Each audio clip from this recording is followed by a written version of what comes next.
नमस्कार मित्रों, आप सभी का स्वागत है हमारे YouTube चैनल पर। जिन्हें ऐसा लगता है कि भगवान हमारी सुन नहीं रहे, हमारी मदद नहीं कर रहे, तो ये वीडियो उनके लिए है।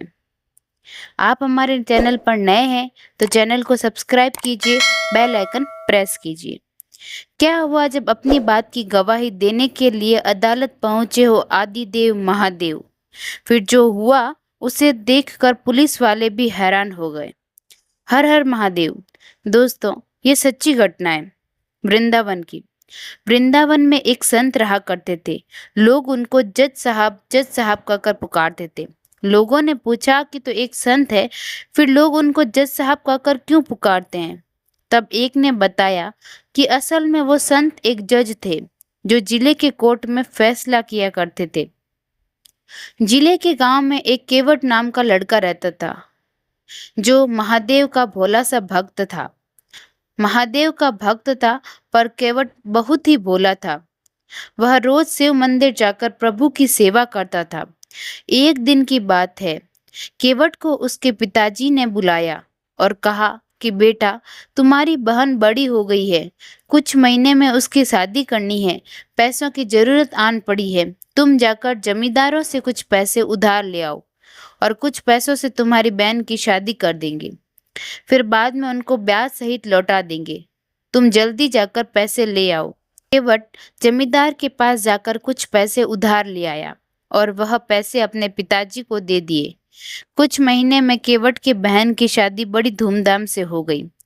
शादी के बाद केवट शहर गया। कुछ सालों में उसने खूब सारे पैसे कमाए और फिर वह अपने गांव वापस आ गया। एक दिन पिताजी को बोला कि पिताजी, यह पैसे लीजिए और जमींदारों को दे आइए। तब पिताजी ने कहा, बेटा, तुम पैसे लौटाकर आ जाओ। केवट घर से निकला और सबसे पहले शिव मंदिर गया और भगवान शंकर से कहा कि आज मैं जमींदार को सारे पैसे लौटाने जा रहा हूँ, आप भी मेरे साथ चलो। केवट जमींदार के पास जाता है और कहता है कि जमींदार साहब, आपके कितने पैसे बाकी रह गए हैं, आज तक के ब्याज सहित आप मुझे बताइए, मैं आपका सारा हिसाब चुकता करने आया हूँ। केवट ने जमींदार साहब का सारा पैसा लौटा दिया। केवट ने सारा हिसाब चुकता कर दिया। फिर जमींदार साहब ने उसे पर्ची दे दी जिसमें लिखा था कि केवट ने मेरा सारा हिसाब चुकता कर दिया है, अब इसका कुछ भी बाकी नहीं है। जमींदार साहब केवट से बोला कि पर्ची देख लो। तब केवट बोला, नहीं, मुझे आप पर पूरा भरोसा है, मैंने आपसे पैसे लिए थे और पैसे दे दिए हैं, भरोसे की बात हुई, इसीलिए मुझे आप पर पूरा भरोसा है। फिर जमींदार फिर से बोला, एक बार फिर से पर्ची में जो लिखा है देख लो।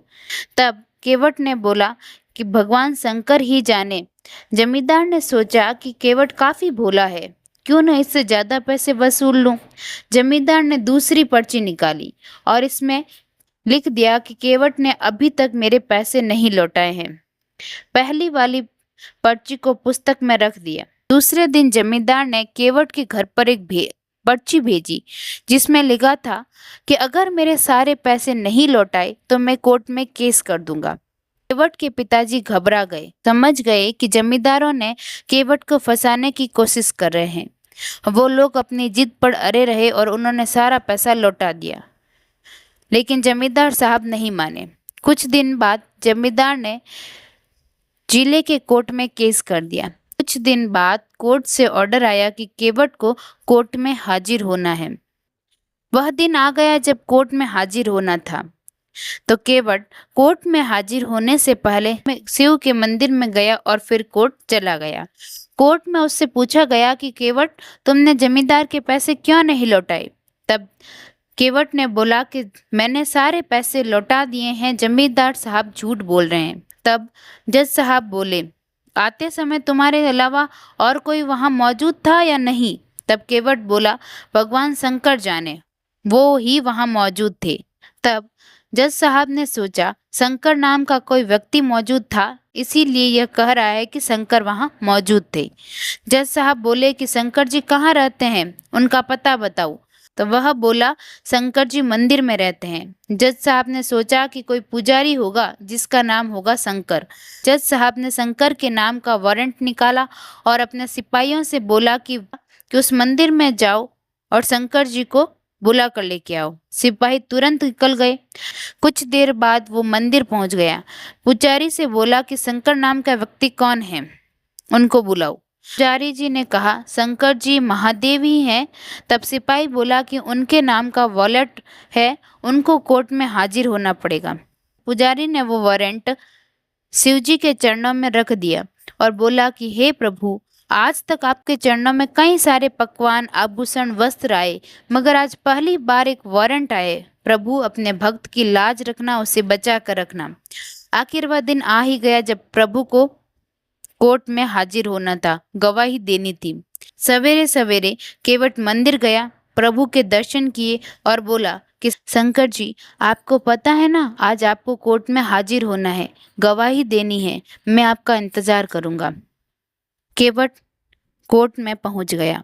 सिपाही ने जज साहब से कहा कि पूछो कि शंकर जी कहाँ हैं। तब सिपाही बोला, शंकर जी हाजिर हो। तब 3 बार बुलाने पर शंकर जी हाजिर नहीं हुए, लेकिन चौथी बार शंकर जी हाजिर हो गए। एक बुजुर्ग व्यक्ति आया। बुजुर्ग धीरे धीरे चलकर आ रहा था। साफ सुथरे कपड़े पहने हुए थे, सिर बंधा हुआ था, गले में रुद्राक्ष की माला थी और चेहरे पर लक्ष्य था। साहब ने उनकी तरफ देखा और उनको देखते ही रह गए। साहब ने पूछा, आपका नाम? तो वह बोले, मैं शंकर। तो जज साहब ने पूछा कि आप वहां मौजूद थे जिस दिन केवट ने जमींदार के सारे पैसे लौटाए? तब शंकर जी बोले, हाँ, मैं वहां मौजूद था और केवट ने सारे पैसे मेरे सामने ही जमींदार साहब को लौटा दिए। साहब बोले, इसका क्या सबूत है तुम्हारे पास?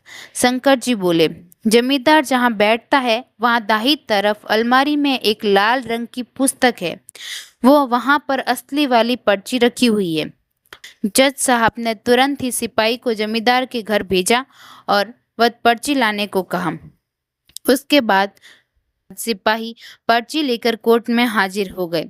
जज साहब को सारा किस्सा समझ आ गया और फिर वो केवट से बोले कि केवट, तुम घर लौट सकते हो, ने जमींदार के सारे पैसे लौटा दिए हैं। जज साहब ने शंकर जी की ओर देखा, लेकिन शंकर जी वहां पर नहीं थे। तब जज साहब ने पूछा कि शंकर जी कहाँ गए? तब केवट ने बोला, वो तो अपने काम करके वापस चले गए। ने पूछा कि शंकर जी कहाँ रहते हैं? तब केवट ने कहा, उन्होंने अपना काम किया, वो तो मंदिर में रहते हैं, उनके बहुत सारे मंदिर हैं। यह सुनकर जज साहब अर्चना में पड़ गए।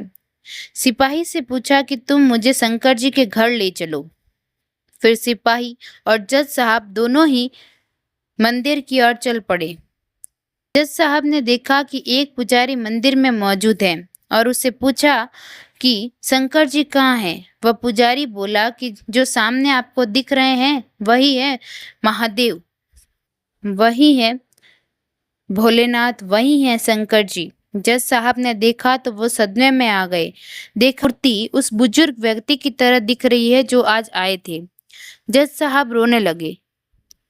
मंदिर से निकलकर अपने घर आ गए, अपने आप को एक कमरे में बंद कर लिया और दूसरे दिन जज साहब ने अपना इस्तीफा दिया और उनसे पूछा गया तो वो बोले कि जिसकी अदालत में एक दिन सबको जाना है, वह पालनहार आज मेरी अदालत में आए थे और मैं बैठा रहा और वो खड़े थे।